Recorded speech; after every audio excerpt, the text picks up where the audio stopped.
In the world of Hollywood, movies get greenlit and redlit. They get remade and rebooted. But we are the ideal. I'm Sam Gasch, and you are listening to Ideal Remake.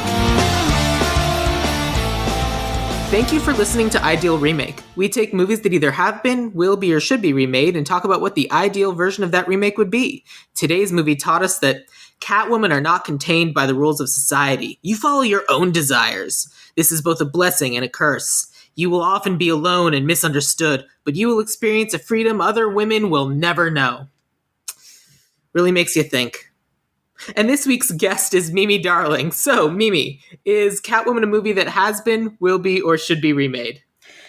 Catwoman is a movie that definitely needs to be remade. Hasn't been, and I understand why, but it definitely needs to be remade because it came out at the wrong time, honestly. I think that's quite true. Here's the thing. I actually think they've already announced a remake to Catwoman is in production or is in pre-whatevers. I know that they have Catwoman as a character in the new Batman movie, but I'm unsure as to whether or not this Catwoman is ever going to be remade. And the thing I like about it is whatever movie they're going to do can be made, and this movie can still come out and exist, because this movie suggests that Catwoman is a moniker or a title that can be given to anyone. So there could be a Catwoman in Gotham, but there could be a Catwoman in LA. So I kind of like that idea. Yeah, I think that's fair. Certainly the lore that this movie recommends is that this is a Catwoman among Catwomen. Mm-hmm. Absolutely. And I don't mind that there could be two in the next couple of years. Yeah. Why not? Give me a superhero one, but then also give me this fun, extra somebody else is a Catwoman somewhere else. I mean, especially if we're sticking to the lore of Batman, there have been multiple Batmen. Oh, yeah. There's even been a story of how there's been 3 Jokers this whole time and no one ever knew. I think it's kind of comic book lore to have multiple people play a role. And so the idea that, Catwoman in Gotham is Selena Kyle, great. But then Catwoman in our movie is Patience Phillips, also great. I think it works. What? Let's start there. Where did the name Patience Phillips come from? Because it's not good. Yeah, no, I mean, if you watch this movie, Patience Phillips is definitely hippy-dippy, loves to paint, draw. She definitely wears dresses on top of her bell bottoms. She's a very specific kind of person, which, sure, works in 2003/4. Not sure if it works now, but I think they were sort of, trying to remember or think about the lady who walked around during that time period, and her name is definitely Patience. So, yes. Yeah. The character as she is portrayed in this movie, that is the correct name for her. Yes, absolutely. So, when did you first see the movie Catwoman? Okay, so the year was whenever this came out. 2004. The year was 2004. I was a young person. I had just started going to the movie theaters by myself. And it was the summer of me without my parents, with just my friends, or sometimes even alone, just taking my allowance and going to the movies. And I happened into Catwoman with my friend, and it's the first movie I ever cried in. Kind of bawling my eyes out at the end for various reasons, but the two main reasons are, number one, she doesn't really get to keep the guy that she wants in the end, and I just sort of felt like we were leading up to women can have their cake and eat it too if they really wanna, and so it bothered me that she had to choose between being a Catwoman and being in a relationship with this hot guy who really was interested in her and wanted to be with her. But then also, I just thought the movie was so bad, and I spent so much money on it, my allowance for the week, and I was very upset that I wasted my hard-earned cash. And, ever since then, it's stuck with me. Catwoman sucks and needs to be remade, just so that my money's worth it, Yeah, that's me, 2004. I think those are fair and reasonable reasons to cry. You didn't think that Pitoff's vision was everything you wanted it to be? Pitoff? It's so funny. I think 2004 is a time for like superheroes. I'm using air quotes. You can't see it. Superhero movies, where there has to be this like underlying heaviness to like a superhero movie. And it just has to be like, man, we're really hitting you in the feels. And like, here's all these reasons why you should pay attention to comic book movies. And then what happens with this one in particular is we get a lot of shots that feel like straight out of a comic book, straight out of a video game. And it's kind of like you can't have both. You can't decide to be a serious movie and then have all of these shots and scenes that are just ridiculously comic booky. Oh no. Don't worry about it. I think that was Siri. He wants to talk too. Well, Siri, I'm afraid you're going to have to wait. And the interesting thing is, I actually think that while that take is a good one, I think you might be wrong, because I just looked it up right now, because when you brought that up, I was like, yeah, it is right at the cusp of that. But if anything, I feel like this movie is slightly ahead of its time, because the movie Catwoman came out 1 year before Batman Begins. Yes, but... And Batman Begins is also like that first, like, we're going to do dark movies now and we're only going to talk like this. Sure, but I guess what I'm saying is, like, Nolan's Batman movies are very much like the heaviest of heavies. You are carrying, like, Of course, inspired by Catwoman, clearly. Totally. But, this is sort of coming off of Daredevil and Elektra and...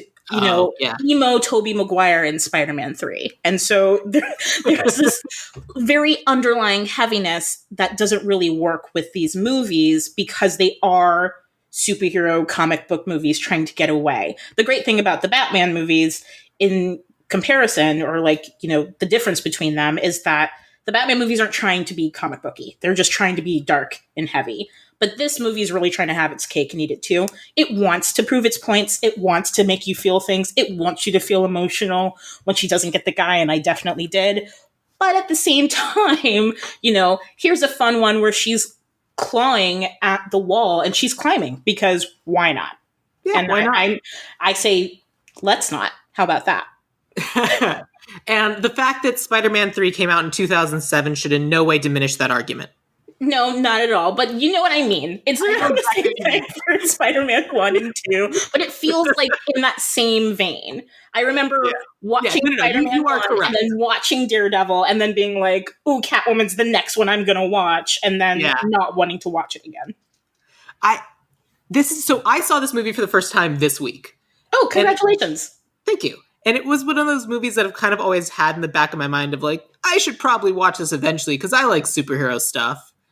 But everything I've ever heard about it is that, well, this is a bad movie. And I'm like, yeah, it's a bad movie. And everything is correct. I did not enjoy it. And it's it was a rough watch. But I think there's so many things that I think are intrinsic to like the character of Catwoman, not even necessarily like based off the ideas of the comics or whatever, that I feel like this movie kind of missed. And I felt like it just wanted to do female superhero movie, which is great. Like, it took another 15 years before another one came out, really. Mm-hmm. Because, Catwoman failed, so I guess we can't have a female superhero-led movie, because clearly that's how that works. Yeah. Let's forget that we completely changed this anti-hero at all to make it something different, and then it failed, so let's not do that again. Right. Like, and also it's just, yes, exactly. And I kept thinking throughout this movie that I just kept feeling bad for Halle Berry. Because I'm like, this is an Oscar-winning actress who is probably better than the stuff they're making her do. But they keep boiling it down to, like, literally, I had to text a friend of mine about this, because as I'm watching this movie, where they first put her in the costume, which, by the way, terrible costume. Absolutely. Wait, which one? When she first put on her jacket, or when she designs her own? When she's wearing like a little makeover. The one on the poster with just like where she's basically just in hot pants and a bra. Yes, with her claw marks all through her pants and correct. Absolutely. Yeah, that was totally a look for 2004, by the way. It absolutely was. And apparently she can just materialize that costume, because regardless of where she is, she can just be in it at some point, which is a cool Catwoman power. Yes, that never gets addressed. Sure, she's not Superman. It's not underneath anything. It was just somewhere. Maybe it was in a tree and she just jumped up in the tree I'd believe that. and then jumped down because she does have actual cat powers. Yes. But what I was saying is that, like, I feel bad for Halle Berry because there's that shot where she's first walking that costume, like she's just walking on a lens, and like they're doing the kind of the circle pan around her, and then they just hold on her ass for like 10 seconds, and I'm like, all right, well, I guess that's what the rest of this movie is. I mean, how else are you going to know that she clawed some claw marks into her pants without that 10-second pan? Like, I get it. I don't like it, but I definitely get it. It's impossible for like, and we really have to appreciate the subtlety of the costumer, and therefore, yeah. But like, so what do we do? So do we need? We should probably give a quick rundown of this movie of what it is because I don't necessarily recommend people watch it. Please don't. How will you 30-second summarize Catwoman? Okay, 30-second summary.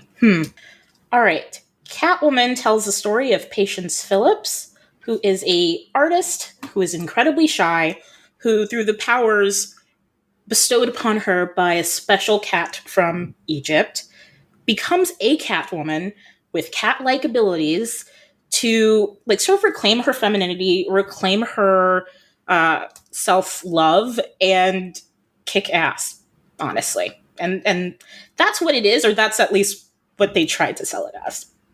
Yeah, I'm going to stop there. Fair. I think that's good. I didn't plan this in advance. Here's mine. Patience Phillips, hot but doesn't know it, which is that fun trope. Totally. Gets murdered when she finds out the dark secret behind a makeup company and is brought back to life by the power of an Egyptian cat who also bestows her with all of the special abilities of a Catwoman, which she then uses to avenge her own death and take down the evil people running this bad makeup company and get the guy while doing it, except she doesn't. The end. Woo! I think yours is better. Mine is sort of like what I want the movie to be, and maybe it's what I tapped into when I was a kid. You know, when I was a kid, I was like, is this movie about loving yourself and like accepting who you are? I think it should be. You know, so do I. And I think like during that time, movies weren't like that. We were watching rom-coms like Little Black Book, or actually we were watching rom-coms like Little Black Book because I think the next week that's what I watched in the movie theater. You know, but we were doing that kind of stuff and then having Daredevil, and you couldn't have both. And so this was trying to do both, trying to give you that self-love, trying to give you that action, and then like, you know, just like does a few somersaults straight into the ocean, of which she dies. So, so, you know.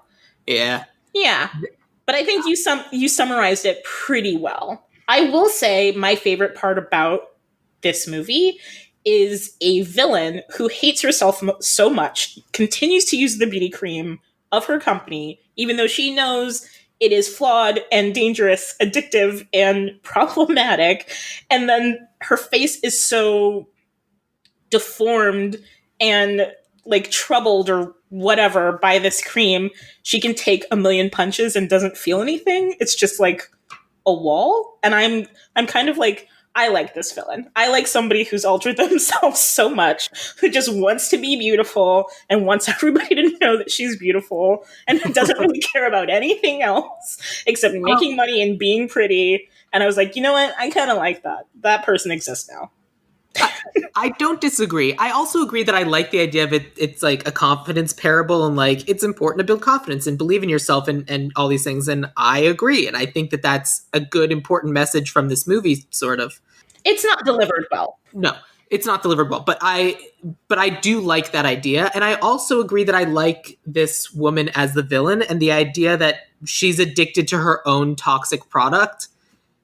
But it got to the point where it literally eliminates her ability to feel anything. So she's still getting punched. She just can't feel it, which means those are the stories that you hear about people who are like, oh yeah, they burned their hand really bad because they didn't realize they were on fire. Yeah.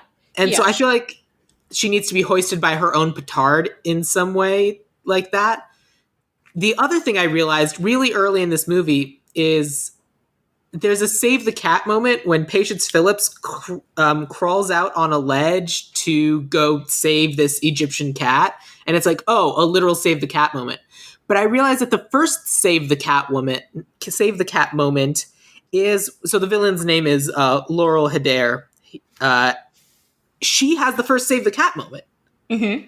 Because they're sitting in the office of like the CEO of the company, and he's about to fire Patience, but then Laurel says, no, just let her have her job. So literally Laurel saves the cat. She's not a cat yet, but still. But she will be. She will be. And so I'm like, I think they had this opportunity to make her a much more sympathetic villain, especially because she is someone who was in this spotlight and then was kind of phased out and replaced by the younger woman who both her husband is sleeping with and has made the face of the company. Mm-hmm. And I feel like you could very easily make it what starts as a revenge story and then becomes, well, as long as I'm getting revenge, let's go full tilt and keep getting revenge until because this was messed up. I didn't like this. This is systematically bad. No one should ever have to experience what I'm experiencing. So I'm going to take the whole system down and kill anyone who gets in my way. Yes. It's weird because we're watching this villain get her revenge at the same time as we're watching our, I'm using air quotes again, hero get her revenge. And it's essentially a huge revenge story of two women who don't recognize that they're connected in their revenge. You know, of course, Laurel Hedare doesn't know what she's done to Patience Phillips because she doesn't care. She's beneath her. But Patience Phillips is trying to figure out who's killed her. And ultimately, it ends up being Laurel. So they're kind of cat and mousing, if you will. Mm-hmm. Lots of cat terms for this movie. Yes. I feel like we could lean more into puns, but who's got the time? No. Not I. The other thing that I think we need to think about is, this is a movie about Catwoman. Mm-hmm. And they have this a little bit. I think the real problem with this movie is that it's not a heist movie. It's not a heist movie. It never is. And I think the perfect way to do that, honestly, is it's okay to be shy and it's okay to be, like closed off and stuff. But I would just love it if she was constantly stealing things to make ends meet. I would love if she's just walking down the street and was already sort of this like sneaky, sly cat-like person before she became a sneaky, sly, hot, sexy cat creature. So it's just sort of like, if she was just like constantly like couldn't help it. Look at this shiny thing, grabbing things. I think that kind of would have made it better because otherwise, Patience Phillips is just a good person who has cat happen to her and then is sort of a bad person. She can't move on from her revenge. She wants to do X, Y, and Z. She's hurting people. Bad person? She's not a bad person per se, but she's not a good person either. There's a reason why at the end of the movie, she's like, I have to go and be Catwoman because I can't live by your laws. And anybody who's just pretending to be like chaotic neutral is not necessarily good. That's fair. Yeah, I would also definitely describe her as a chaotic neutral character. And I like the idea of like the kleptomania is like who she is as a person. Mm-hmm. If we're getting into plot, I would say like I feel like the reason that she gets killed is because she steals the wrong thing. Like she's kleptomania, all these different things, and then she happens to steal like this next formula that was going to get everyone killed. If we want to stick with the makeup company, which I don't necessarily. I mean, I don't think we have to stick with the makeup company, but I do like the idea of this villain who's created her own monster, which is herself. And I love the idea, too, that it's not that she's strong. It's just that she has a lot of henchmen. And if you do try to take a whack at her, it's going to be really hard. Her skin is very tough. I like that, like, in comparison to Catwoman. I will say that, like, I don't think Catwoman needs to have so many cat-like abilities. If we're getting there. Here's my next question. Yeah. Should she have any superpowers at all? Do we want to actually kill her? Do we want to give her superpowers? Because I feel like, I know that there's some of that in the comic books, but in most of the stuff I know of, she's just a really good cat burglar. Yeah, and she's definitely a really good cat burglar. And I feel like... And the only two things I know of where she's killed and then brought back to life by cats are this movie and then the Michael Keaton Batman... Yes. Catwoman and Penguin movie. Yes. Batman Returns. Thank you. And I don't feel like we actually need to give her superpowers, and I also feel like we don't need to actually kill her and have her bring things back to life. She can be a cat burglar who is cat themed and not actually have to have a magic cat from ancient Egypt bring her back to life, I don't think. I kind of like the idea of, the villain is super with her skin so tough that she's like sort of unkillable in a way, but that Patience is not. I love the idea of like a faux death, if you will, like a death of her character, a death of like the shy Patience and like the birth of a strong Patience. And I wonder if there's a way. I would love to also bring this Egyptian Mao cat into it who chooses her. And I wonder if there's a way that she could sort of almost get caught, trying to steal something big, after she almost got in trouble, or she's running away trying to steal something big. And the Egyptian Mao kind of leads her to this like cat den of like other big sort of like burglar types, just like a huge cat house of people who are like, this is like, I don't know, I'm thinking maybe of like Mr. and Mrs. Mr. and Mrs. Smith. Is that a movie? It's a movie. It's the Brad Pitt Angelina Jolie movie. Okay, so you know how Angelina Jolie has her own like little office of like super spy women and stuff, and I'm wondering if like that's what we get when the Egyptian Mao brings her home. That's what we get. We get this safe haven where she can sort of come into her own as a spy, not as a spy, but like as a super cat burglar. Because up until now, she's just sort of been a kleptomaniac stealing things here or there, but she does have this attention to beauty. She is an artist. She likes whatever. She's like trying to go for whatever she wants, at the same time trying to hide herself with this version of herself that she believes that she is. And these people can sort of show her, you're so much more than that. Stealing is great. Look at how confident and powerful you are. You can take that. Break the rules. There are no rules for you. Yeah. And as long as you give a little back, like maybe she's her own version of Robin Hood. Maybe. Sprinkle, here's the litter. So one of the things we could do is this trope's been used so many times. We could tie in the Egyptian cat theme of she could literally steal an Egyptian cat totem, which is said to bestow super cat abilities upon the holder, the bearer. Okay. And I'd love it if it's just she's like, oh wow, I have these cat abilities now, but it's not a real thing. It's just now like, and it's one of those things where it finally gets taken. She's like, oh, I guess I could just do all that, and I've never actually believed in myself enough to be able to like realize that I am this capable and powerful. That would be kind of great. I still need a fairy godmother, though. I still need that, like, Frances Conroy character to be like, oh, Midnight, you brought someone home. I think we do, too, because I like the idea of the old school feminists, like, going, oh, you here, baby feminist, learn the ways about self-confidence. Yes, look at all these women throughout history who love themselves. You can love yourself, too. You can do anything. Absolutely. That's what I want. She's a little RuPaul. Yeah.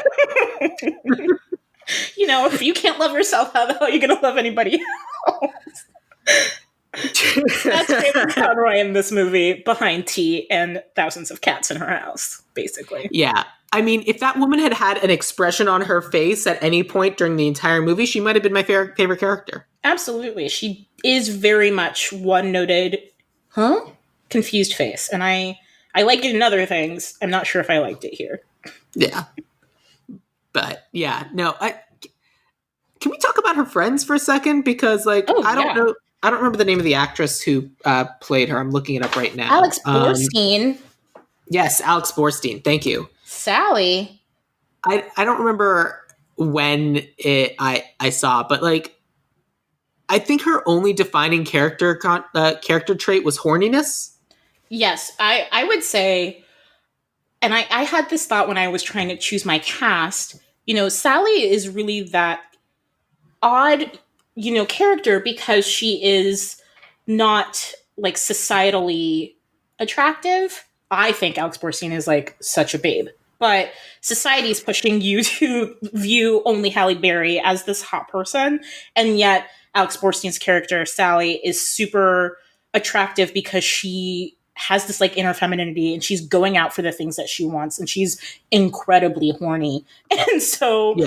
you can't help but see her as this like hot best friend to Patience's, who's, it's Halle Berry, to Yeah. Patience's like shy, I don't know that I'm pretty, totally smoking person.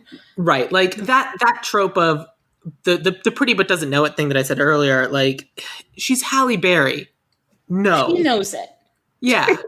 There's a scene in this movie where she plays basketball with her cop / love interest, and she shakes her butt in front of him, and that's sort of the moment you're like, Patience knows what she's got. Like, she knows.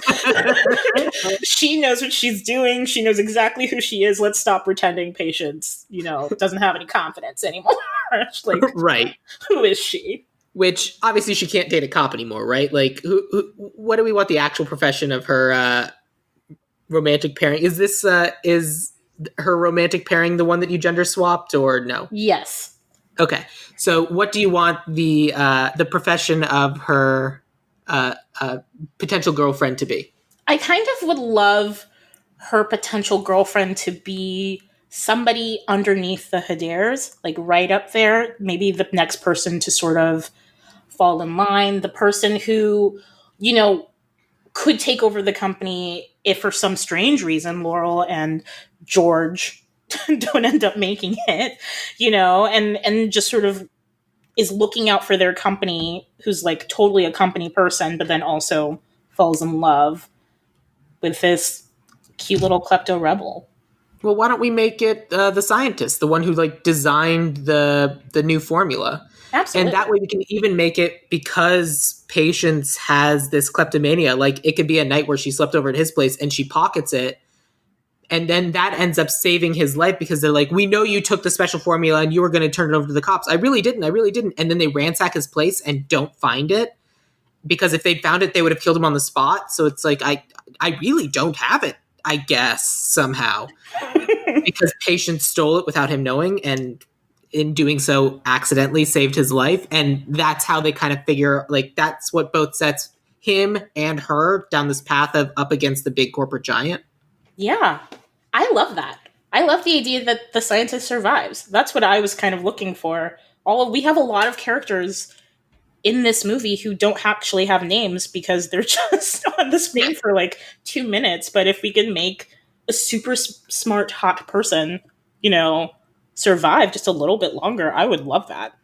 Yeah, because the character as he's in there now, his name is Tom Lone, last name Lone, because he's a lone cop. He's always on his own. But this woman can nail him down. Ugh, Tom and Patience. What a loner. And then like he's a lone cop who always gets his guy, and he does like community outreach, and he goes and he plays basketball with the local kids. He's what you want every cop to be, but aren't. So yeah. So then I feel like we need to have a conversation. You alluded to this a little bit earlier. I didn't look this up, and I realize now I should have. Is there a reason why this is Patience Phillips as opposed to Selena Kyle? So it's inspired by Catwoman. And I honestly think they just couldn't get the rights to do a Catwoman movie. But the studio wanted to come out with their own super movie, because it was sort of the fresh start of supers before the supers that we have now, and so they were really excited. That's a good theory, but this is a Warner Brothers movie, and Warner Brothers is the company that owns DC Comics. Like, this is Catwoman. Yes. But I think, like, it's sort of like how some of the Batman movies keep going away off HBO Max, and even though they own it, they don't own the rights to those movies in some weird way, and they're owned by CBS or they're owned by something else. I honestly think they couldn't get Selena Kyle, that actual character, because it was being used in some other way, maybe in, the animation or, anything else. It was being used in some other way, or it was in development in some other way. And so they had to sort of take a turn, because also, if you pay attention, which you won't because it's not a good movie, if you pay attention, they're not in Gotham. They're in some nondescript city by a bay. It's very much San Francisco, Yep.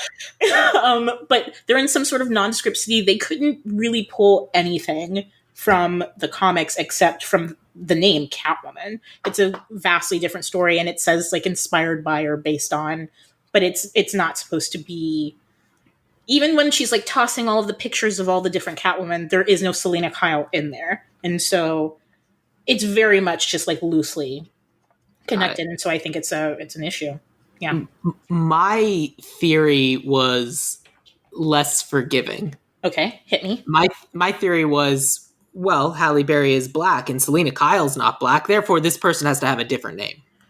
It's the whole, like, Spider-Man can't be black, so therefore this is Miles Morales. He can't be Peter Parker, he's black. Right. I think that's fair. My theory.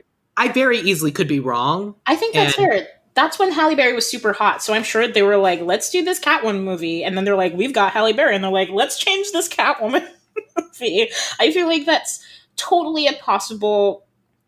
It's totally possible, and it's nice to see that has changed. The one thing I will say about that, though, is Eartha Kitt was Catwoman before Halle Berry was Catwoman, so Halle Berry's not the first black Catwoman.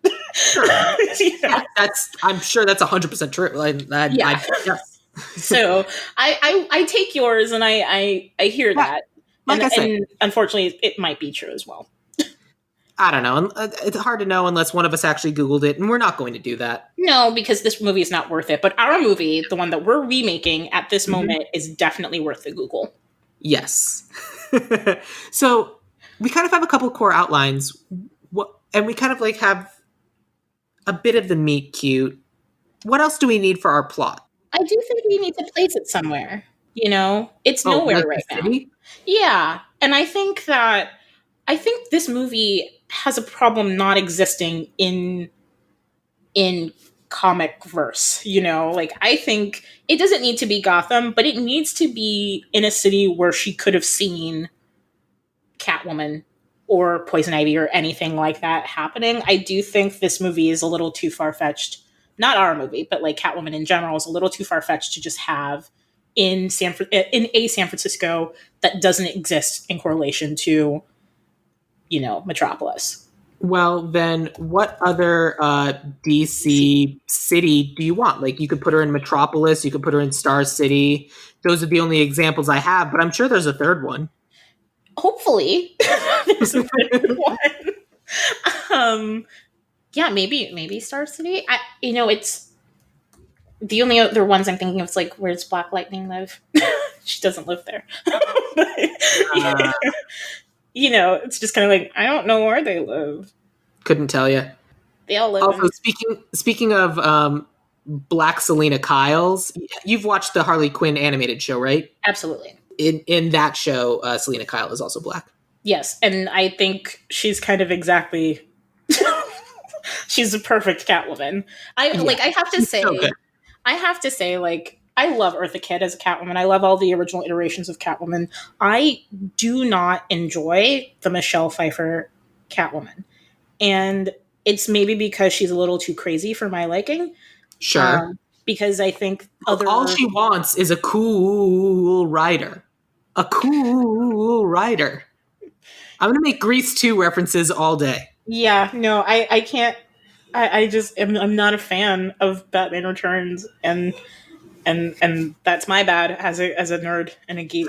But I mean, that's fine. You're not required to love every bit of it. But I do think that's what's wrong with this one. It's the same thing. Her personality when she becomes Catwoman goes from like, I'm a person to, am I part cat? I am part cat. I'm talking to myself. Wow. Doing a lot of claw marks and looking at people and meowing and licking people's faces. And it's just like, okay, like, there's a way to do this that's not so like, cat got your tongue, And I also like that in that version of the movie, like, once she dies, it's all these cats, like, crowd around her, and, like, the static electricity in their fur defibrillates her heart, which I find way more interesting than the Egyptian cat breathed in her. Yes. That was me being the cat. I rise. But yeah, no, we can do better. Yes, we can do better. So yeah, let's choose a city. I don't know any DC cities besides. Yeah, let me look up DC cities. DC comic cities or DC universe cities. List of locations in the DC universe. Kansas. Amnesty Bay, Bloodhaven, Blue Valley, Calvin City, Dakota City, Empire City. All of these are placed like. Why isn't there? Okay, Ivy Town, Okay. Gorilla City, I feel like Hope it's like Springs. I feel like she lives in Empire City, and maybe she's not from there. You know, she's a transplant. That's I why she's mean, stealing to get to know the city better. Empire City, the home of the second Manhunter, I don't know what that is, located somewhere in the east coast of the United States. But you wanted to put her west coast, right? I mean, I think West Coast is probably who she is. I feel like that's Star City because I feel like Star City is Star City is basically Seattle. Oh, let's do Star City then. Yeah. She's a little hippy dippy. Not that all people from Seattle are hippies. Yes, But they I drink can a lot also of coffee. I can also give you Platinum Flats, home of the Birds of Prey, Huh. which is Maybe she we should. we also have National City, home of Supergirl, and located in Southern California. Well, she doesn't live there for sure. I would say she's Okay. either in Platinum Flats or she's in Star City. What's your preference? Let's do Star City because then she could easily travel to Platinum Flats if she has to. When also she has to. Star City, I think, is a more well-known DC city, and I feel like anytime and Platinum Flats, people are like, that's definitely a modern name. Yes. Let's go with Star City. Yeah, I like Star Patience City Phillips better. of Star City. Reach for the stars in Star City, but I have to go to work. Fine. Reach after work. All right. If I'm not too tired, I'll reach for the stars. Okay, so we basically have our Act 1, and like I feel like inadvertently saving this dude's life, she ends up getting this target put on herself, and I feel like even if she doesn't get killed, she should be like they try to kill her and somehow it doesn't work because of her cat burglar skills.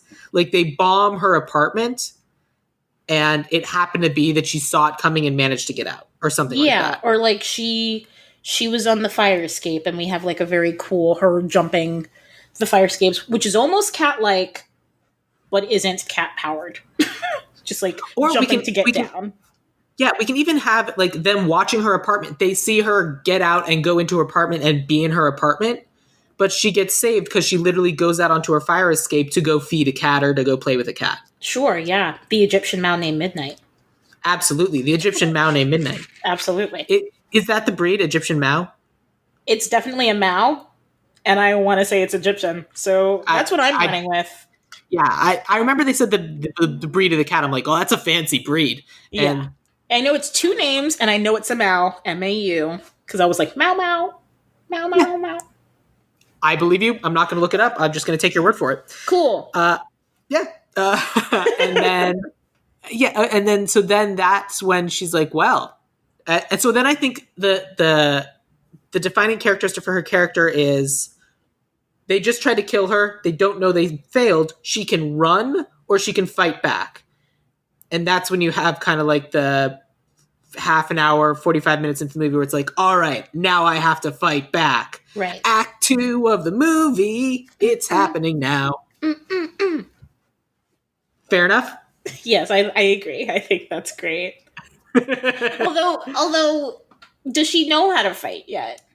No. I feel like we need a fight sequence, and I feel like she should be looking up at everything that's gone. You know, she's on the floor, maybe looking up at her burning apartment because she's gotten a burning apartment. She's an artist. She doesn't have a house, and you know, maybe the only thing she has is this cat who she's been feeding, and the cat kind of runs, and she follows the cat to its home, which is where we meet our lovely cat person. I will say. Yeah, I agree with this. Who is a Miyagi / fashion expert of sorts to get her in the right gear and to teach her how to kick some butt while she's gone and dead. Everybody thinks that she's dead, but she's actually, karate kidding it up, learning how to be the best cat that she can be. I agree with that. I I like that idea because I like that once her apartment gets blown up, I don't think she wants to go to any of her friends because she doesn't want to put their lives in danger. And so she follows the cat exactly to just go sleep wherever the cat sleeps. Yeah. I feel like that also could be, like, especially if she finds this cat living with a bunch of other thieves, because aside from the costume being absolutely terrible in the movie we have, I feel like we can do better and give her a little bit more inspired by classic Catwoman of, you're not, like, you're a thief. The whole point is to not be seen. Right. So you want, like, some sort of outfit where you can kind of blend in with the shadows and sneak around. Mm-hmm. And I feel like that's the sort of thing that she'll get from these people who've been doing this for some time. Ophelia. That actress, or that character's name was Ophelia. Yes. Why? Who knows? Because it sounds like a good name for a lady with a lot of cats. Correct. In a house in the middle of the city. Like, let's just have a moment for Ophelia's house next to all these buildings. Clearly she did not sell and did not want to. And then she's also not taking care of it. So all of those people who are in those skyrisers have to look down at her eyesore of a house, which is great. So Ophelia, power to you. Thank you for sticking it to the man. Yeah, eventually it'll be lifted up into the air by balloons. Totally. And also, there's hiding in plain sight, but there's hiding in plain sight. That is not hiding in plain sight. That is, hey, look at this eyesore. Yes. In the middle of a city. Yes. Also, nobody's going in there. Because look at it. It's pretty bad. But I like the idea that, like, Catwoman is a network and she could go in and, sort of become a Catwoman in order to avenge her death and to save this scientist person who she loves, potentially, or wants to love, maybe. And it's feeling it out. She doesn't want to put any labels on anything yet. Or you, we're not there yet. And, eventually we'll have the support she needs if she needs it. And at the same time can get, and we still need this, diamond encrusted claws to put on her catsuit. Absolutely. If you don't have diamond encrusted claws, how do you do that thing in movies where you draw a circle on glass and then take the glass out so you can steal the thing inside the glass? Exactly. And so I do think, like, we need a little comic book flair in here. And so even if she's like, yeah, I'm going to wear this uniform, but I am going to actually put on these cat-eared type things and have these claws and really take this Catwoman moniker to, like, the next level, I think that would be, like, her as this artist character standing out on her own. It seems like a reasonable assumption that she would add some flair to it. So I think that's, like, it's heavily needed, and she gets it at Ophelia's. Thanks, Ophelia. Yes. I also like the idea of her sneaking around with the cat outfit, with the ears, and people look and see the cat shadow sneaking around, and they're like, what is happening? And they go, and then they find an actual cat. Yes. It's like, that was an actual cat, not someone sneaking around dressed like a cat. Silly us. So, and then I think we can kind of figure out her arc. So then what I want to talk about now is our villain. Okay. Because Laurel. By which I mean Yanni. Because I like the idea of it's someone who is slowly sliding down the scale of has-been, and I want to give her the character motivation of I used to be the center of everything, and now I'm being pushed aside just because I hit 40. Yes.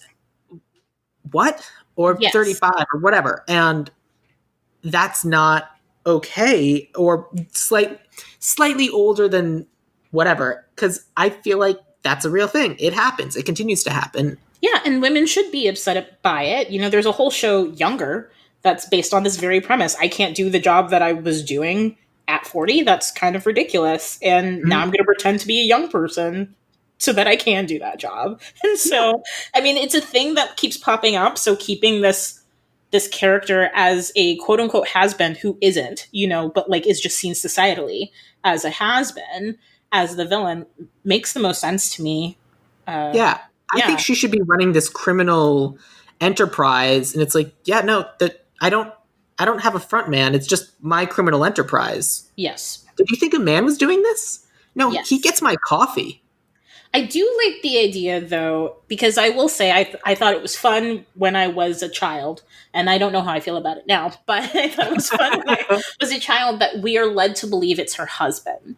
And I think something that happens in movies with female villains is that other people get to there's always this reason as to why a person like a woman has to be evil or just decide to be bad. So in this I like the idea that she's a has-been, but in our story I would love it if it's not only that she is a has-been now considered, but that she's a has-been who is already running this criminal enterprise and was already evil to begin with and was already bad, and this is just like the extra layer on top to make her decide to really just like kick it up a notch versus it being, because otherwise it's like she was a good person, she was a good model, and all this stuff was happening and she was like, okay, it's fine, we'll figure it out. And then gets pushed aside and she's like, okay, fine, like let's blow everything up. And it's kind of like she doesn't need a reason to be bad, she could just like money, just like our hero likes shiny things.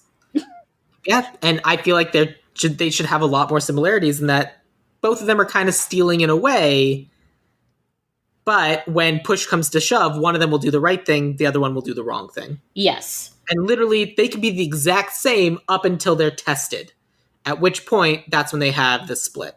Yes. I still think we need a George. I still think we need her husband to be there to be this person. And what I liked about our George and Laurel in the original Catwoman, is that he's just this like skeezy, disgusting playboy of a man who she's totally given up on. I think as soon as you see her, she's just like rolling her eyes at him, and it's just kind of like, we're married only in like signatures where like I don't love you and you don't love me, and just go play with your plaything, and I'm gonna keep running my criminal mastermind project. Yeah.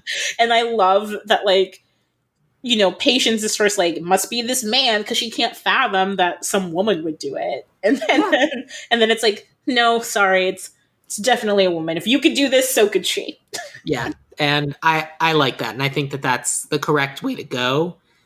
And I would like it if George doesn't realize that Laurel's doing all of this behind his back. Like, he thinks, oh yeah, no, I'm just married to her as a front because I'm a loving husband, but where we going later is what I'm saying. He's a loving husband, as in he's spreading his love everywhere to everyone Correct. who's going to need it. Yes. Mm-hmm. And literally but for Laurel, he is there as long as he's useful. And once she kind of starts going down this path of like true and actual villainy, she's like, yeah, I don't think I really need you anymore. And now you're more useful to me dead. Yes. Because I liked that in the original, where she kills her husband and makes it look like Catwoman did it. Yeah, I did. I really enjoyed that, actually, because I was kind of like, Catwoman, how are you so dumb? I don't know. You're not like picking up on social cues. Clearly, this person's just like, I'm trying to fight you. And then, oh, I guess you're right. I can't believe my husband would have done. Can we just talk for a moment? I'm so sorry. Can we just talk for a moment?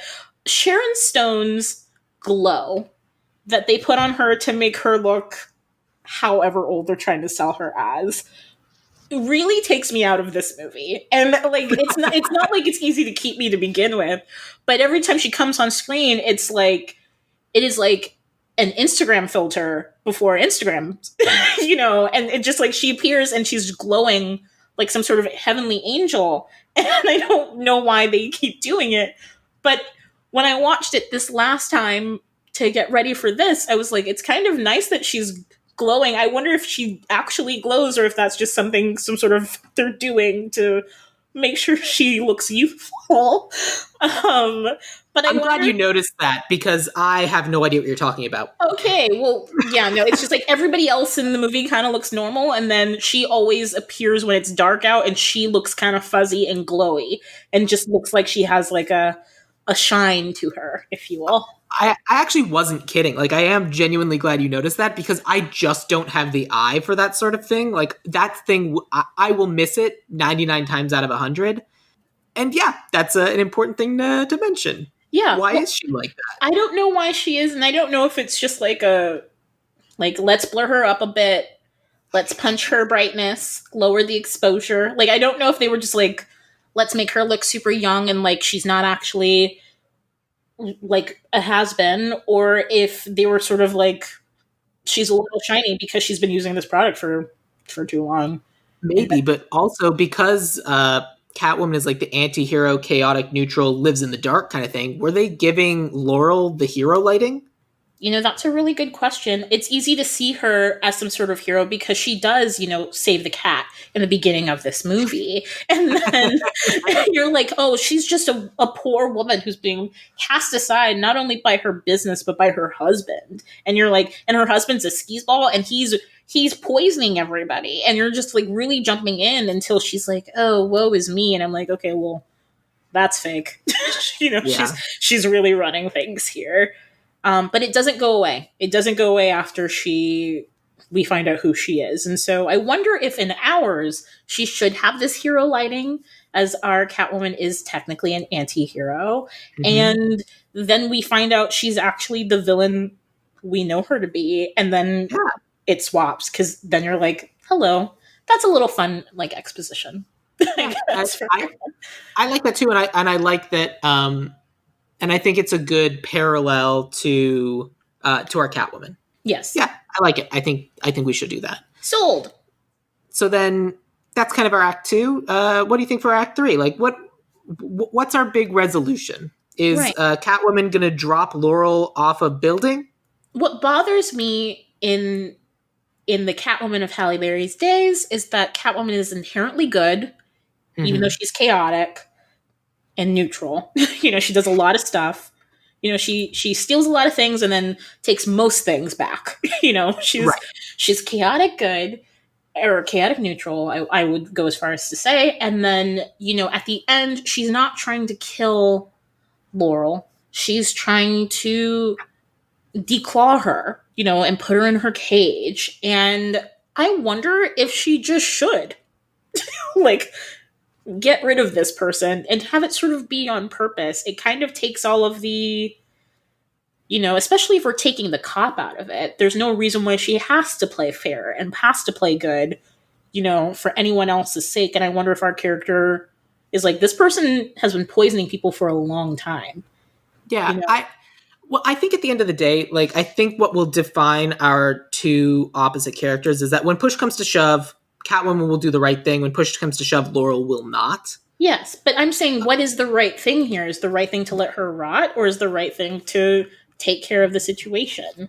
I think the right thing is to kind of do what Tom Lone was going to do initially, of steal this thing, turn it over to the people who know better to help everyone who's going, like, because like, what if when people wash this stuff off, it poisons the water supply? That hurts the cats. Right.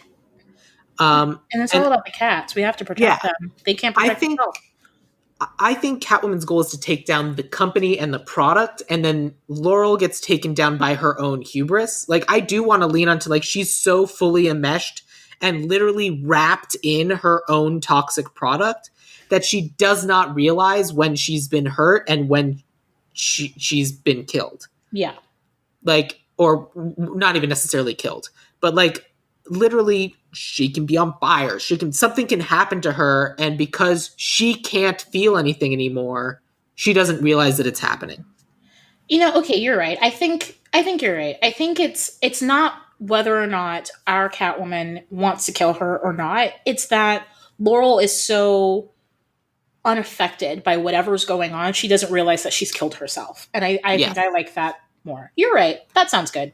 I will give you one other option, which is the full superhero origin story pitch. Okay. At some point, they end up fighting in the catwalks in the Science like division building, and then Laurel gets knocked off and lands in a vat of the toxic makeup. Are we doing and she climbs out. What? Are we doing a sequel? No. I mean, every superhero movie has to tease a sequel. And she wipes the thing out of her eyes. She's fully is like, ah! And then she's going and she's fighting and she's punching way harder. But then she gets so calcified by all of the makeup that she just hardens and goes full statue. And it is the most beautiful she's ever been, because she was completely washed clean of all wrinkles by this makeup, but she's so washed clean that she can't even move anymore. So she is literally frozen in her own beauty forever.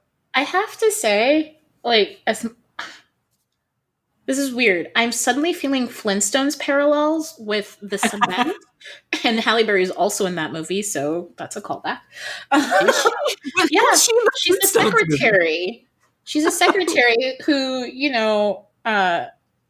Wilma thinks he's cheating on her with. Poor Halle Berry. This is pre Halle Berry's Oscar win. Sure, but is it after her James Bond movie? That's a fun question that I have no answers to. We could look it up, but again, who's got the time? Nobody. So no one. It's impossible. That does feel like something that has been, but this could be a great way to do it in a new, shiny way. I love the idea if they are catwalking in this science place, catwalking and trying to destroy each other, and Patience is getting super injured, and Laurel goes over and into this vat. I like the idea of her like trying to give her speech and like trying to crawl out of this vat and like saying like you'll never whatever, and of course Catwoman has catted her way down.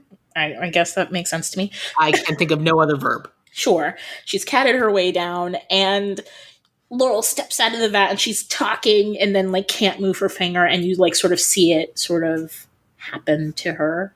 That's another way it could go. But I like the idea of maybe Laurel's trying to pull Catwoman into the vat, and that's how she ends up going over. Like, we already have these scratches and claws, and maybe she's already punctured, and she just like doesn't really recognize what's happening, and somehow she ends up going over even though it wasn't her intention. But it's like she's kind of done it to herself, and she's just like, you don't know what this stuff has done to me. It's made me super powerful, and I can do anything. And then she like stops being able to like have any control over her body. And I kind of like the idea of combining them both. It's her fault, but now she's a statue. Yeah. And my adding on to that is that she's trying to force Catwoman into the vat, not because she thinks it will be bad for Catwoman. It's like, if you dive fully into this as much as I have, then you'll understand and you'll be on my side. Yeah. I wonder if like Laurel, I mean, no villain thinks they're a villain, but I sort of think anybody who's a criminal mastermind recognizes that they're bad. And so I'm wondering if maybe the toxins have gone so far into her head. Maybe this is where we pull from like Michelle Pfeiffer's Catwoman and even Halle Berry's Catwoman, in that our villain has gone a little loopy, and not because of cats, but because of the beauty stuff that she's trying to sell to people, because it is affecting her in some sort of way. So I wonder if she just has absolutely no clue that she's at all a bad person for anything she's done. We go fully cooley on this. Okay. Fully Cooley is this weird like 6-episode anime that they then did a second one and then a third one. But it's about these aliens that want to come to Earth and iron out the wrinkles in everyone's brains and just make them zombies. Because it's the wrinkles in our brains that make us who we are. Uh-huh. And so it's like, so I'm kind of stealing that idea of like, oh yeah, she gets completely numb to the idea of what she's doing because she takes all the wrinkles away, even the wrinkles in her own brain. Yes. It's a bad joke, but 2 people who are listening will appreciate it. And I hope they message me, but they won't. Sam misses you. But they know. Sam just wants to talk. It's quarantine. I'm so alone. Aren't we all? Yeah. Well, no, you have roommates. That's true. I did this to myself. So like that kind of idea. That's kind of our final moment. So then my last question for you plot-wise is, does Catwoman stay with the guy? Catwoman has never been with the guy in this movie. This is like, he was a means to an end. Call you maybe, but her walk off into the sunset or on the rails of whatever city, Star City that we're in, isn't like, can't be with you, even though I want to, because I've got to be Catwoman. It's might call you, might not, who knows, I'm Catwoman. And I love that infinitely better than, would have been there, but I will forever be a criminal instead. Thanks. Yes. Yeah.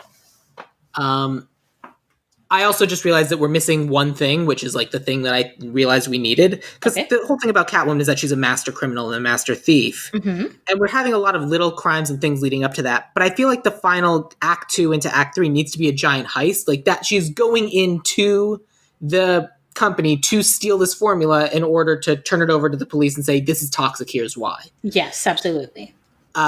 We didn't specifically say that out loud, but I feel like that's necessary. That's definitely necessary, and I felt like was implied, but thank you for saying it because people don't live inside my head, even though I think they Yes. do. So I mean, they should. it's pretty great in there, I'm just saying.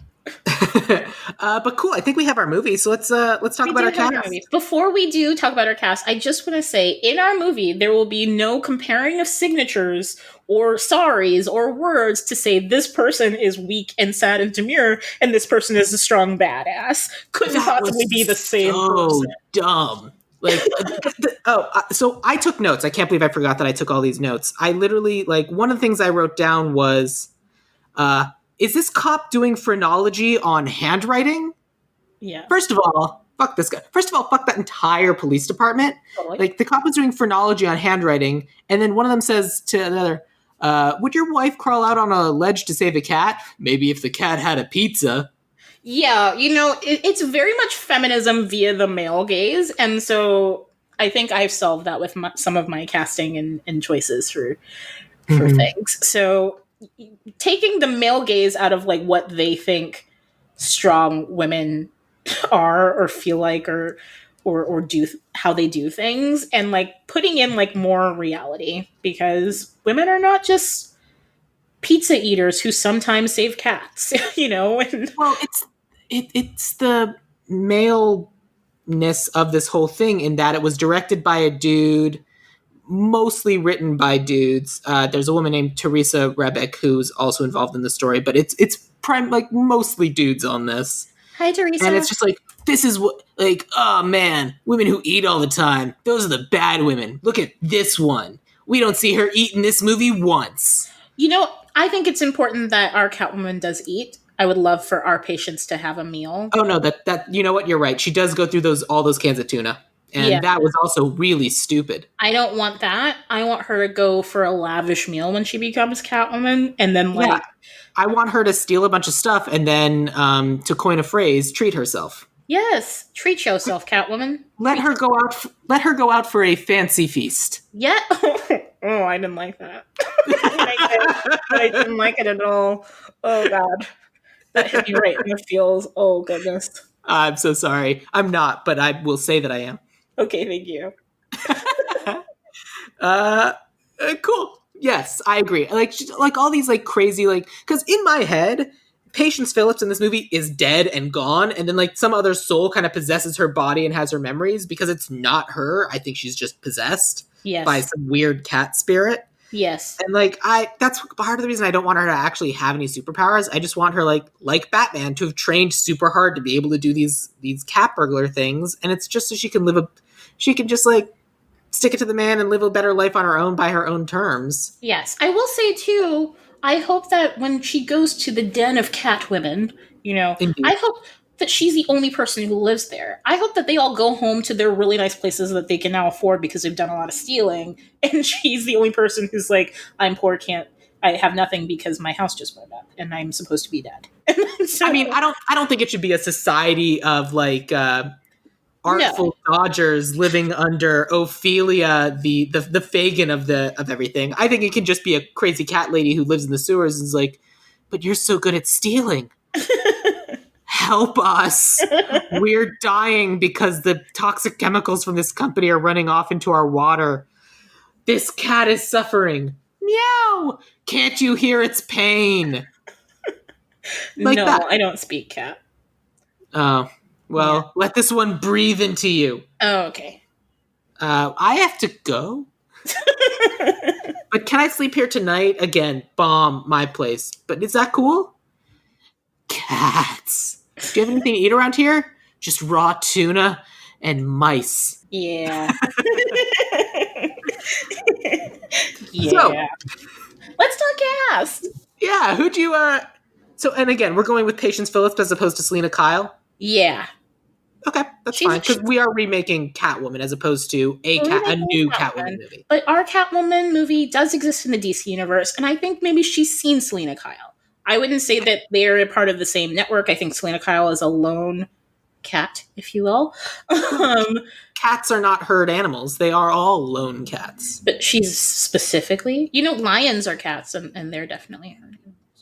Yeah, I realized as I said it. But like I feel like our patience is a part of a pack. It feels like she's, even if it's just like actual cats, whatever, but Selena Kyle is definitely separate. And I feel like maybe there's a nod to her. She opens a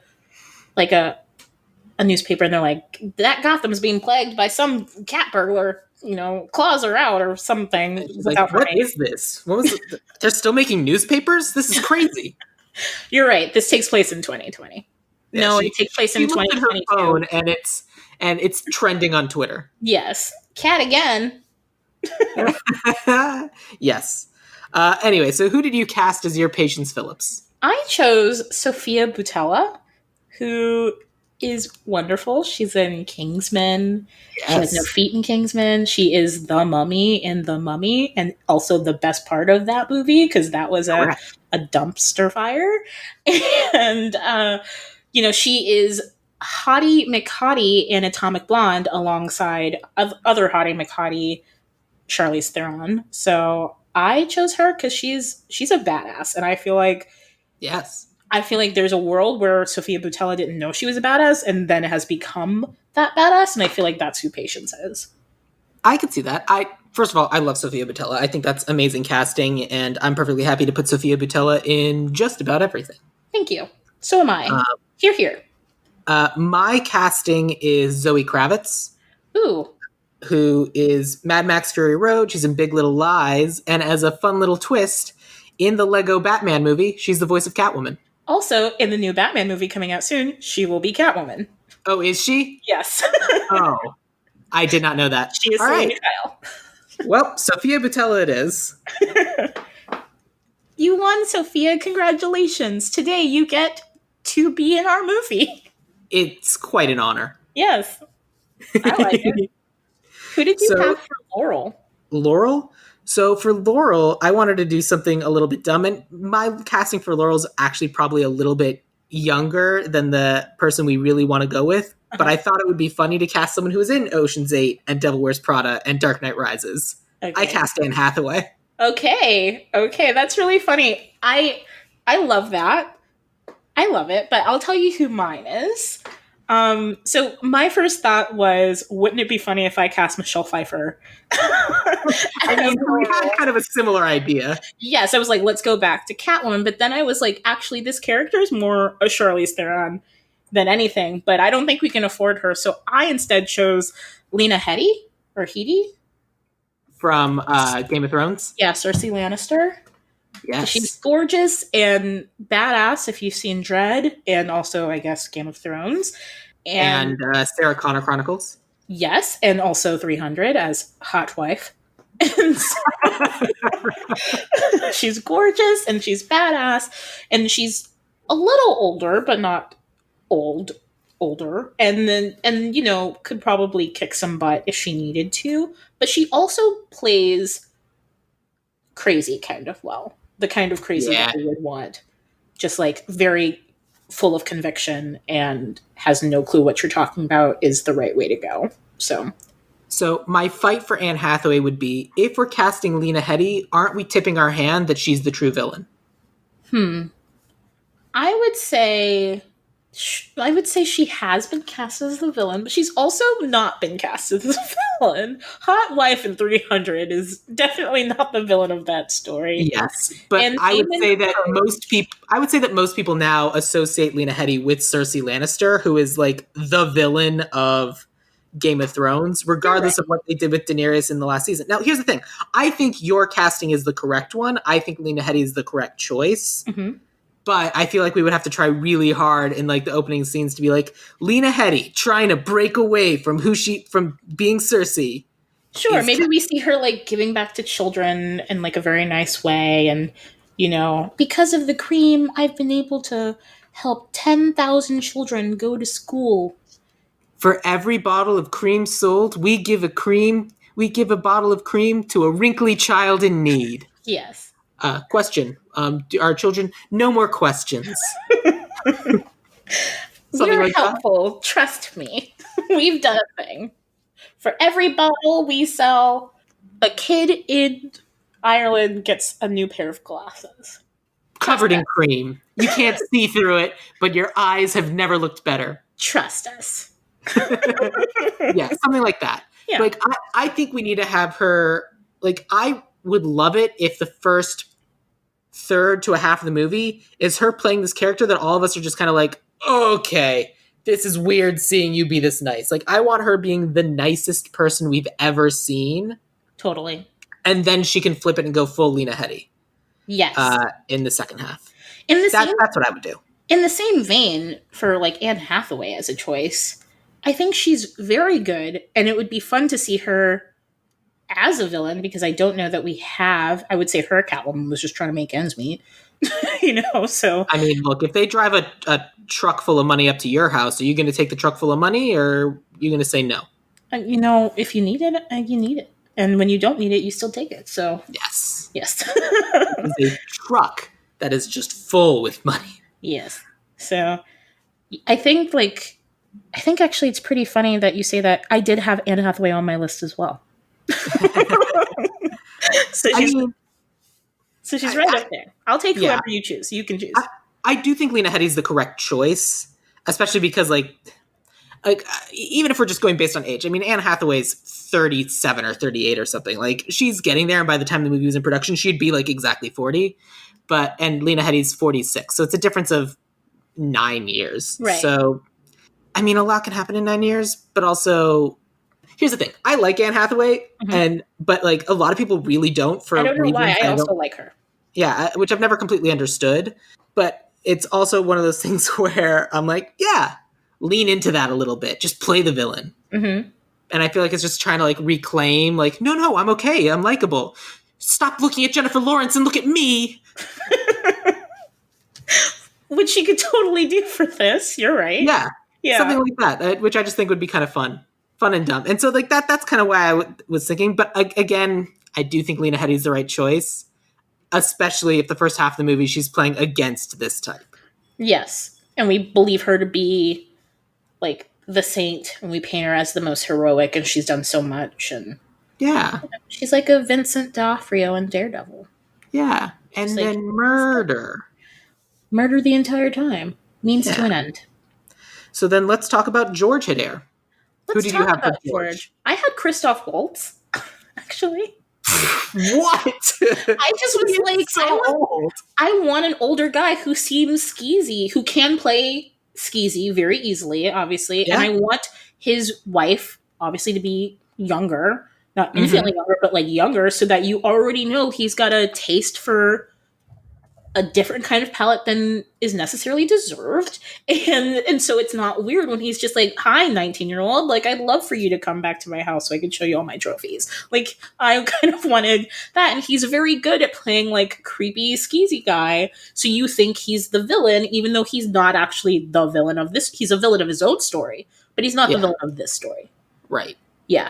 I mean, it's not a bad idea. I've never seen him as kind of like the sexual predator kind of skeevy, but I bet he could do it very well. He's a phenomenally talented actor. Totally. No. So my casting is kind of someone who you kind of would see and suspect to be the villain. He's a guy who's played a character where people are like, yeah, this guy's got it all figured out. But then really it's like, oh, surprise, I want to be just like him. But not. Jude Law. Ooh, yeah, you would. yeah. Especially because I really like the idea because, and again, this is metagaming a little bit, but like Lena Headey's 46, Jude Law's 47, and it could be like they came up together, but then Jude Law, when they both get rich and powerful, he's like, I mean, yeah. So he's also like the right kind of pretty, so he really believes that he belongs with all of these hot young models. Like, I think you hit the nail on the head, or whatever that. I think I said that right. I think you did too, but I refuse to look it up. Okay, I was right. Everyone enjoy that. Absolutely. So then you went first with that one. So let me tell you about. I mean, Tom Lone, not the cop. He's a lone scientist out for chemistry. He's got those formulas and the Punnett squares that you need to get things done. Tom Lone. I went with an actor who's been in, like, He's kind of done like the NCIS thing. He was in Maze Runner. He had a smaller role in Unbreakable Kimmy Schmidt. It's an actor named Ki Hong Lee. I don't know who that is. Feel free to look it up. Wait, so, who's in the Maze Runner?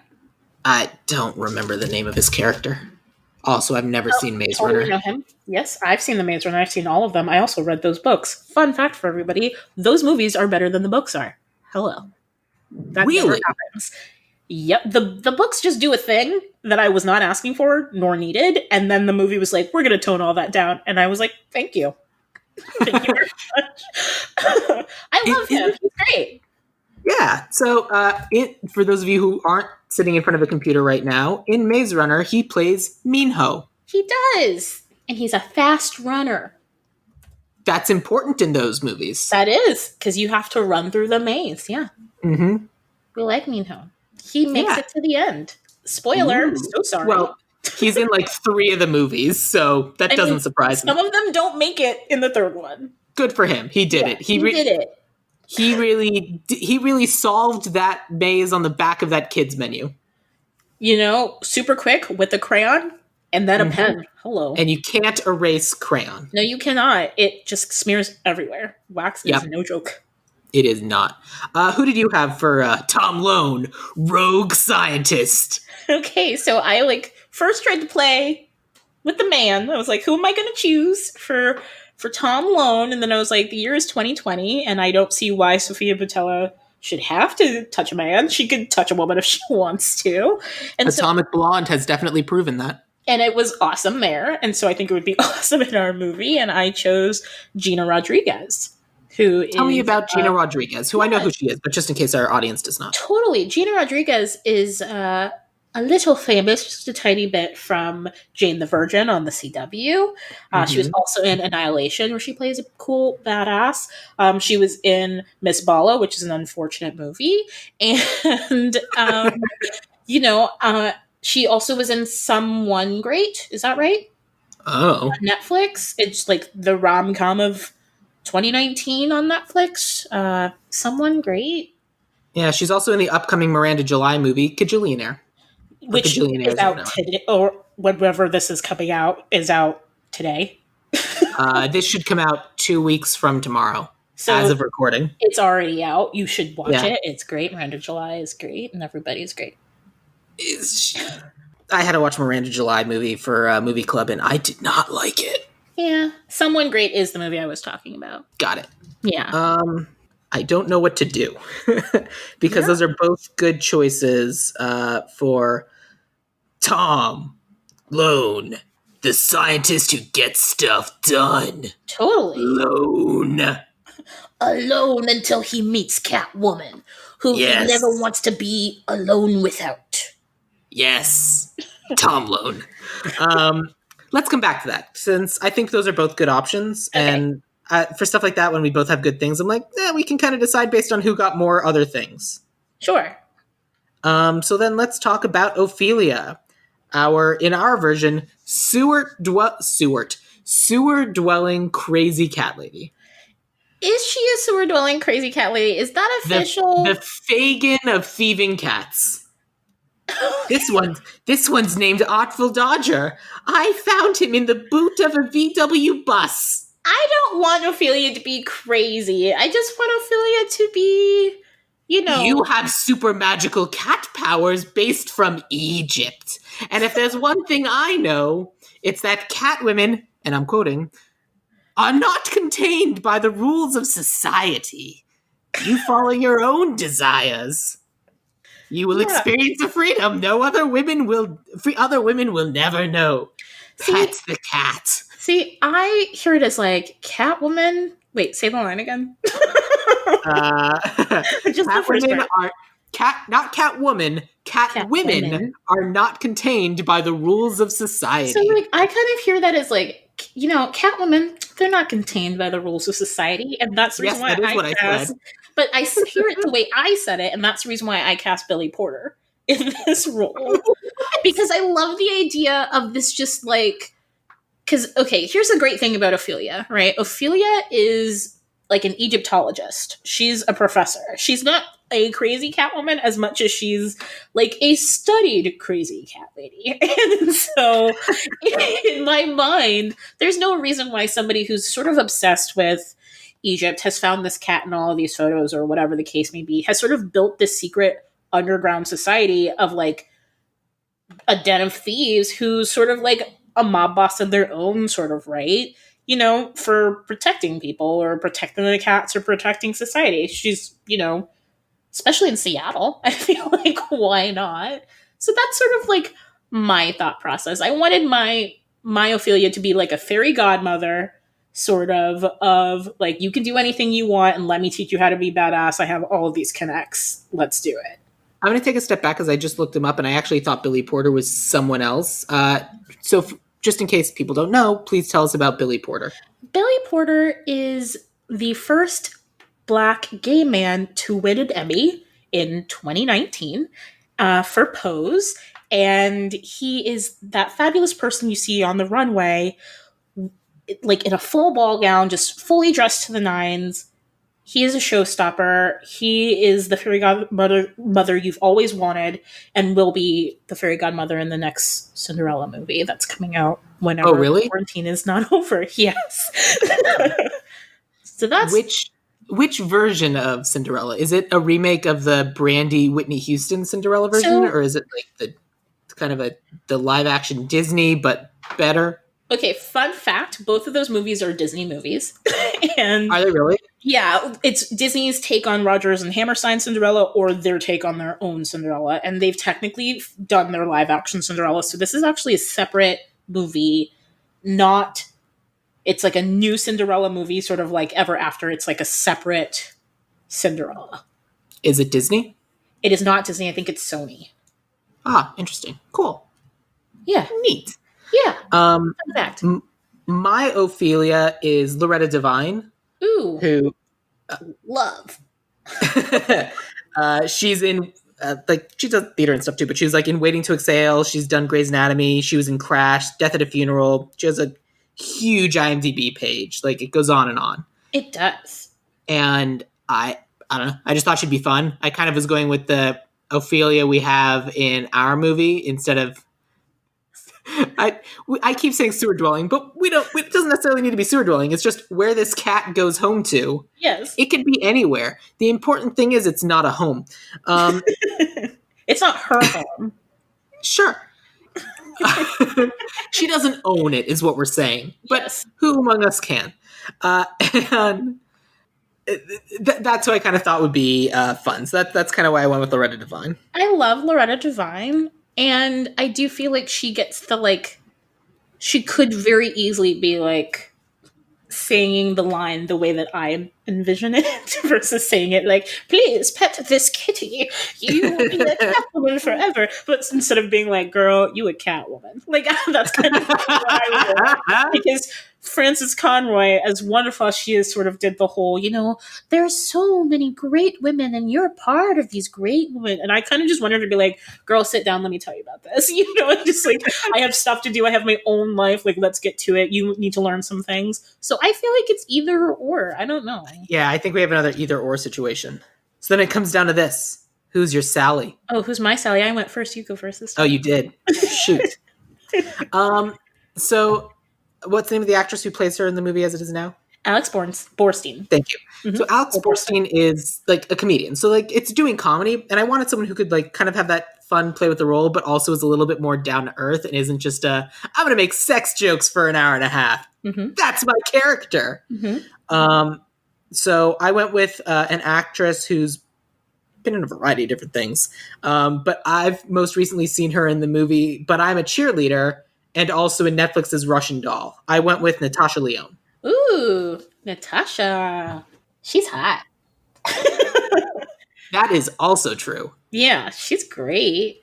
I agree with you. I wanted to keep her comedy. This movie's heavy enough, and I wanted her to be comedic relief. And I did also want it to not be sexy, but I wanted somebody who has really sort of owned their sexuality in a way that you can like smell the confidence off of them through the screen and just sort of like trust that they know themselves like inside and also down there. And so I sort of chose Mindy Kaling as my Sally.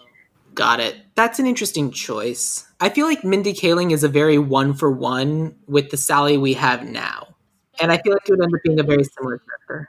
Yeah, I also think she could sort of do it in a way that's not like throw away the key, doctor, like please take me home, and sort of is in a way like why haven't you owned your own personality and your own sexuality and your whoever you are. She's sort of like in my head, and maybe this is because I'm like dreaming of Mindy Kaling as my own personal fairy godmother to just like lift me up and tell me that I'm great and that I can do anything. Please call me Mindy. And maybe that's the reason why I like look to her as that. But I think in everything that she's done, she's sort of been like, I don't really care what you think. I like who I am and I like what I'm doing. And why doesn't anyone else feel this way about themselves? And so that's what I want Sally to be versus Sally being like, also, if you know a friend, like feel free to have him like, give me my number or like whatever, just being like so open. But it's like somebody that I want our patients to trust. Because I also think like maybe Halle Berry's patience doesn't trust Alex Borstein to know what men want or anything like that. But I also feel like why wouldn't this best friend do that? And that's why I'm kind of like, if we're keeping it similar, it's my Mindy. Yeah, that's fair. Yeah. I think if we're trying to do a clean break from the movie as it exists now, I kind of want to have a different tone for the best friend. Totally. So I would prefer to go with Natasha Lyonne for this one. Sure. So that actually puts us at 2 each. And I don't normally do this, but that leaves us with Tom Lone and Ophelia. Okay. So I would say pick one. Which of the two of those are you the most passionate about? Because like of the 4 people we've picked for these 2 roles, I'm happy with any of them. Mm-hmm. But I want to give you, of these people, the one that you're the most passionate about, and then the other one will go to my person. Okay. Oh, this is tough. I feel like... Okay. I'm gonna give you Tom Lone, and here's why. I think she's not committed to anybody, and I see her being in a relationship with Gina Rodriguez. So, so I'm gonna give you Fair. Tom Lone so that Billy Porter can be our Ophelia, our cat lady mastermind of her own accord in Seattle, taking names and also Star City in Seattle. Taking names and feeding the cats and just like all around good person / badass. Love it. Okay, great. So that is, those are the only 6 people I cast as well, because those are the only 6 characters in the movie. With names and lines. Yep. So then that brings us to writer and director. Sure. I can go first for this one. Okay. So for writer, I mentioned that I had a writing team.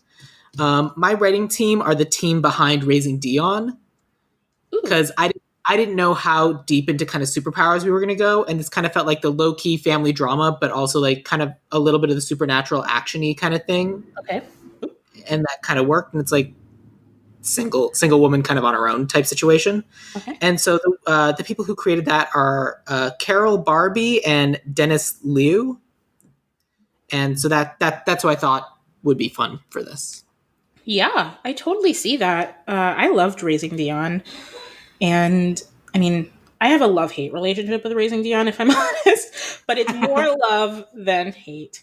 I just have a problem when characters like seem creepy and skeezy and then they are and nobody else notices it, but I do. And I'm like, this person's creepy. Why haven't we noticed this yet? Yeah, that always bothers me. Like if you're setting up so strong at the beginning that this person's creepy, that means that they shouldn't be, and that means that we're judging them based on their first appearance, and that's something that we should not be doing. Exactly. So I kind of was like, why are you... Okay, that's fine. It is the first person I thought it was, But I did love the rest of it, and I love the storytelling, so I feel like that's a really great duo for this. I chose Diablo Cody. Okay. Yeah, because in my head, I wanted it to be a little bit more fun, which you'll also see with my director choice. I just wanted it to be a little bit more fun. I think Catwoman came out at a time when we were really just trying to sell comic book movies as movies, and yes, there's comic book flair in it, but I've gone on about this a little bit a lot of it if you've been listening. And, I just wanted it to sort of be fun. Diablo Cody did Jennifer's Body. Mhm. And I have a personal, close relationship to Jennifer's Body because I kind of sort of worked on it when I was a kid, and I'm super proud of myself. Ooh. I chose a song. I'm really cool. But I thought it's like ingenious the way that she writes monsters, because the main thing that I've taken away from Jennifer's Body is that Jennifer's a monster before she becomes a monster. And Mhm. I like that. And so I think she can write villains very well. Mhm. So that's where I landed. Good. I agree with that. I like that a lot. Tell me about who your director is. My director is Kathy Yan, who directed, depending on when you saw the movie, it's either Birds of Prey, The Emancipation of One Harley Quinn, or it's Harley Quinn, Birds of Prey, but she directed both of those titles. Got it. Yes. Just because I wanted it to be a little bit fun, and I wanted our villain to have fun, and I think Ewan McGregor's villain had the most fun that I've seen for villains in a Yeah, while on screen, and he that was is just, definitely true. yeah, just having a ball. And I think like our villain Laurel is kind of crazy and doesn't know it in the same way as Mhm. Black Mask, and so I thought she might be great to bring that out of Lena Headey for us. I like that. That's a good choice. My director is a little bit less well known. It's a woman named Tanya Wexler. Okay. Um, some of the things that she's directed is there's a movie called Jolt, which was described as the female Crank. Okay. She directed a movie called Girl with No Name. She directed something called Buffaloed, and she's a director who's currently on her way up, which is kind of the way Hollywood works. Is they're like, oh, you did a bunch of really cool indie things. Here's this big budget blockbuster, so we can use your indie cred, Yeah. and then we'll fix it in editing. But like, so that's what I thought would be a good thing. And she also does very female centric productions. Yeah, I love Buffalo. She's currently repped by Circle of Confusion, which I kind of think of in my head as the comic book management company, Okay. because that is what they are. And so that's why I thought she would be kind of fun. A little bit of a lesser name, but also kind of a new take. So if it were me and I was pitching, I would have this be written by Diablo Cody and then directed by Tanya Wexler. I'm totally in agreement with you. Cool. Yeah. Yeah. I honestly think we split this down the middle. We absolutely did, which basically never happens. But you really won me over on the Diablo Cody when you were describing how, like, oh yeah, Jennifer's Body. It's about a person who she was a villain and a monster this whole time, and that's kind of what we've been saying about both Catwoman and Laurel this whole episode. Like, Yes. whoever they were that person. This is just kind of coming to and realizing that about themselves. Yeah.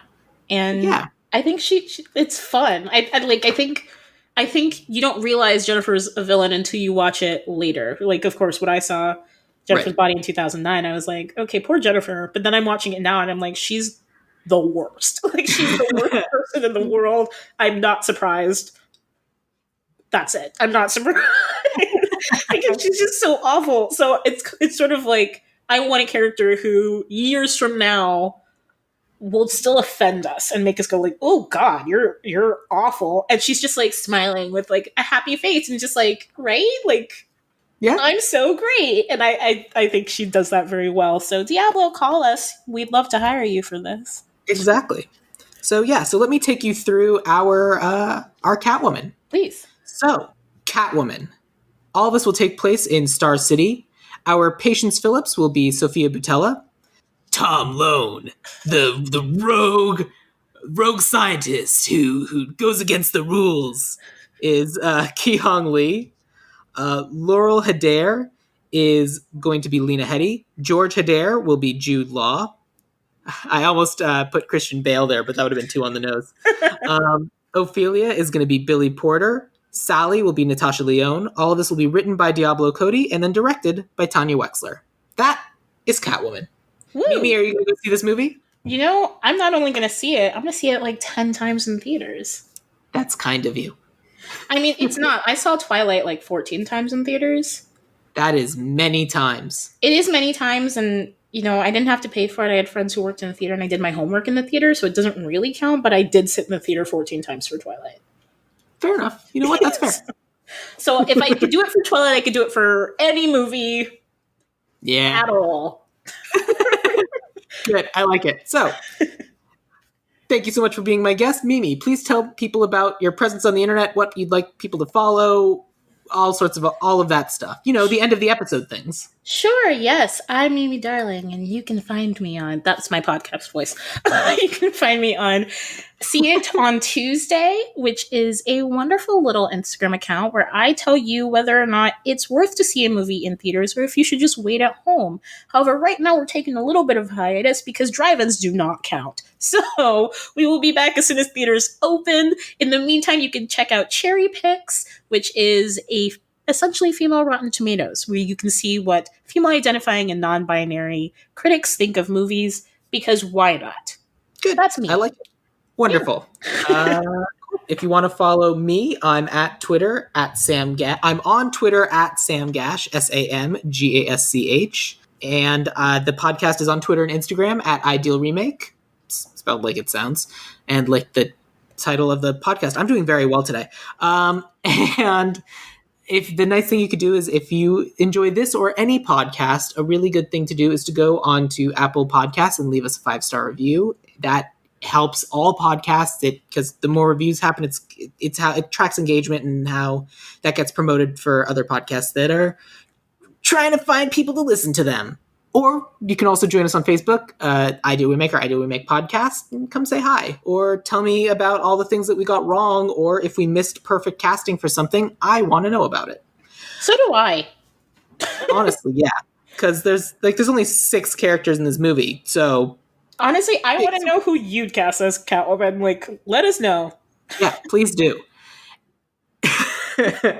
And then also go on to Twitter, not Twitter, or I guess Twitter too, but go on to Instagram and follow See It on Tuesday, because if I'm going to be living in Los Angeles and spending $20 on a movie ticket, I want to make sure it is worth it. Yes, and I will tell you, all movies are worth seeing, but not all movies are worth paying any more than you already subscribe to. So if you have HBO, I've got you covered. If you're going out, I've got you covered. I will see it so you don't have to. And I'm really taking a chance here. So I will say, I love it. You'll enjoy it. Amazing. So then I will end with this. Mimi, what is your favorite quote from the movie Catwoman? Okay. I don't know which one to choose. It's either cats come when they feel like it, not when they're told. But I hate the way she said it. And then I also liked, I'm a woman. I'm used to doing things I don't want to do. Which I feel like those were both great lines, but in context, I'm a woman, I'm used to doing things I don't want to do. Even within the context, worked so well. It's like, you don't want to kill me, do you? I'm a woman, I'm used to doing things I don't want to do. Ugh, it was so good. Yeah, I think that's the one. Yeah, I love it. Also, Catwoman does ask you like bad girls, and Tom Lone says, only if they like me back.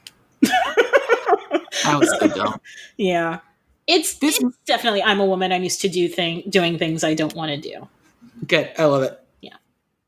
All right, cool. Thank you. Thank you. This movie is a fucking disaster. Oh my god, it's terrible. It's